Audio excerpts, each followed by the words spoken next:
great. We do it for God. What are you gonna do? The lynching that took place right here in Memphis, Tennessee, on 1892. They're about to unveil.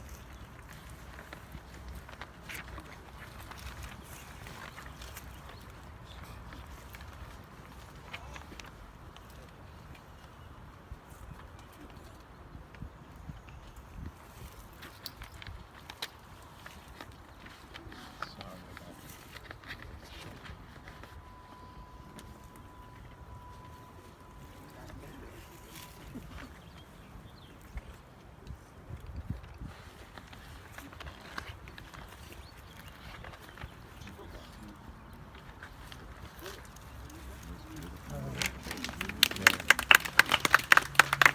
Images were obtained by Dr. Unveiling Jenkins of the What you'll need to know is that this is only half of the story. The rest is on this side. As Carol McDowell's picture on the front and Thomas Moss' picture is on the back. Kevin McDowell's pictures on the front and Thomas Moss's pictures on the back. Facebook is In the interest of time, so you won't have to stand too long, my remarks are primarily thanks for all that has been done to make this such a special occasion. As I said in the beginning, this is not something we have a great deal of experience with, so we're kind of finding our way and hoping that it will be the beginning of many future occasions when we will do similar to bring attention to this cemetery and what it means to our community. For some of you who are not familiar with it, this cemetery is closed, meaning that we're no longer chartered for burial. Now you would think that would go without saying, but you'd be surprised how many people stop us and want to know if we're still burying. But there are over 30,000 people buried in this cemetery of just 15.2 acres. Let me say thank you to Ms. Rocker for her leadership as our occasion leader, and O.C. Collins for that beautiful and moving prayer. Amen. My friend and co-colleague in chairmanship, Ron Walter, for those very meaningful words that he shared with us. To Tim Good, there you are. Thank you somewhere doing good. Thank you so much for making this and allowing this to happen. You with Dr. Jenkins, raise your hand, Dr. Jenkins. We just can't say thank you enough. The last time we had an occasion like this was when the cemetery was placed on the historic, on the list of historic places. So this is very significant for us as we move forward. Bishop Graves and Reverend William Smith, we want to thank you in advance for what you're going to do. Shelby County historian on his way out of that office, Jimmy Ogle, really thank you because through your efforts and help, we were able to get this erected because we didn't know how to do it. And I didn't want to try to dig a 36-inch post hole. Fellowship Bible Church was here this week for 4 days. So although it may not look like much improvement here, you should have seen it before they got here.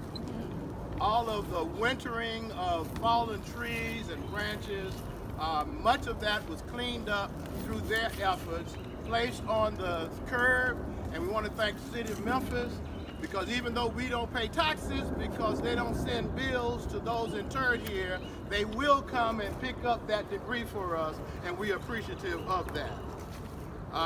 Members of the Zion Board, will you raise your hand wherever you are, an advisory committee? All right. Thank you. And Friends of Zion, you too. These are the people who are committed to work with Zion but are not able to attend board meetings, and we want to enlarge that number because they help us with our fundraising.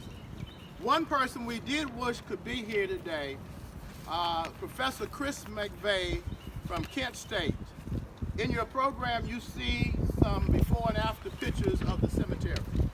She came during the before period with students, anticipating that they could come in here And like with any other cemetery, they could go and look at graves and etc. What they found was a wilderness. And they began what we've been calling since that time restoration. One of the things she would want you to know if she was here today, and she's not here because she has some medical issues that she's addressing. Otherwise, she would be here with about a dozen of her students. They would come twice a year. When everybody else went on spring break and fall break, they would come and work here in the cemetery.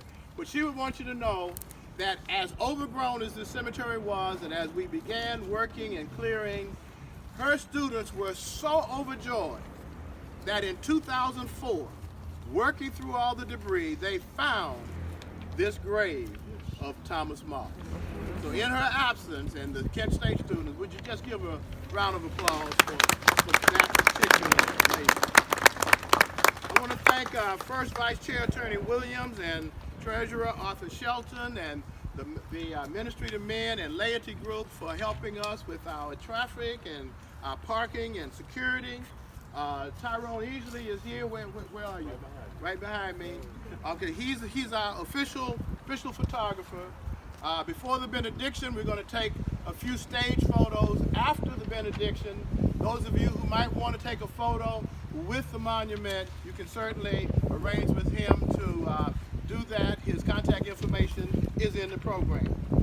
I want to thank our local colleges, LeMoyne Owen and Rhodes College. Their help has been tremendous toward our success in getting this area cleared and renewed, and we want to thank them.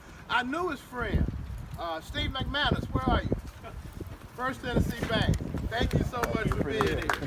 Our numbers keep on growing.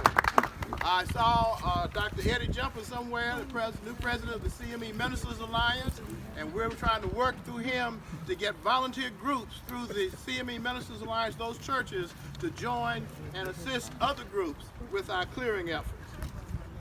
Now, in your program, you found a couple of keepsakes. You found a bookmark from our last annual dinner, our fundraiser. It was our 10th dinner. That fundraiser is intended to raise enough money for us to hire somebody just to keep this area cut. And those of you who deal with numbers, it costs us $2,500 a month just to keep this cut. And we don't have a budget. All we have is the sources that we're able to raise through our dinner and other donations.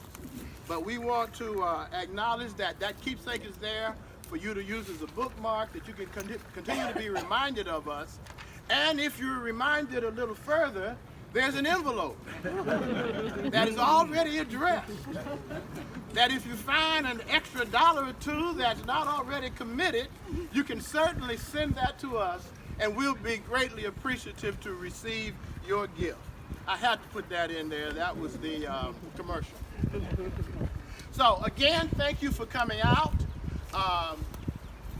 Even though the Zion Community Project has the responsibility for oversight of the cemetery is owned by the CME Church.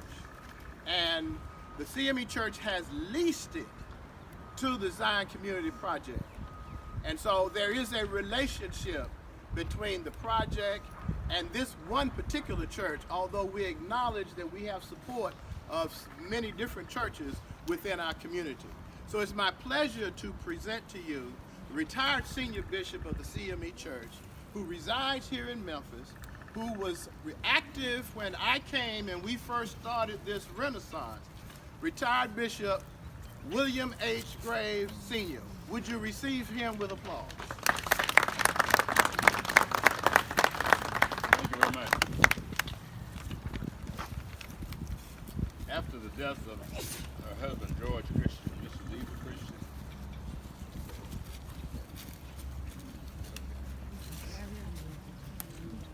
after the death of her husband, George Christian, Mrs. Eva Christian, a member of Mount Pisgah CME Church, inherited all the gifts and shares of the Zion Christian Cemetery. Unable to care for the property herself, in 1986, she donated to the cemetery the Christian Methodist Church for safekeeping. Senior Bishop C.D. Coleman, Dr. Smith accepted the donation, and Dr. Thomas and Reverend Smith began the task of organizing a non-profit organization to spearhead the restoration of the cemetery. Under the leadership of Reverend Smith and in conjunction with Ron Walters as chair of the board of directors, grants were received from the state of Tennessee that led to the erection of the existing fencing and the cemetery being listed on the National Register of Historical Places. Dr. Davis followed Dr. Thomas and Reverend Smith, and as the second chair of the board of directors, encouraged the CME Church to have more active role and participation in the clearing and the restoration efforts of the cemetery. The church has watched over the years as the board and of this project had grown from just a few committed volunteers to an active and involved group of community leaders from various walks of life who are committed to seeing the cemetery transformed from a resting place for newly freed slaves, Memphis and Shelby County, as a living legacy, meaningful and historical component in the present culture of our community. As we stand at the foot of Thomas Moss graves and participate in the unveiling of this marker in memory of these three slain heroes of the past, we as a church are proud to have played a part in the life of the Zion Community Project and the restoration of the Zion Christian Cemetery. And we salute Dr. Davis and his staff for sharing on the work. Thank you very much. Now we'd like to ask the participants if they'll just come over and let us get some photos.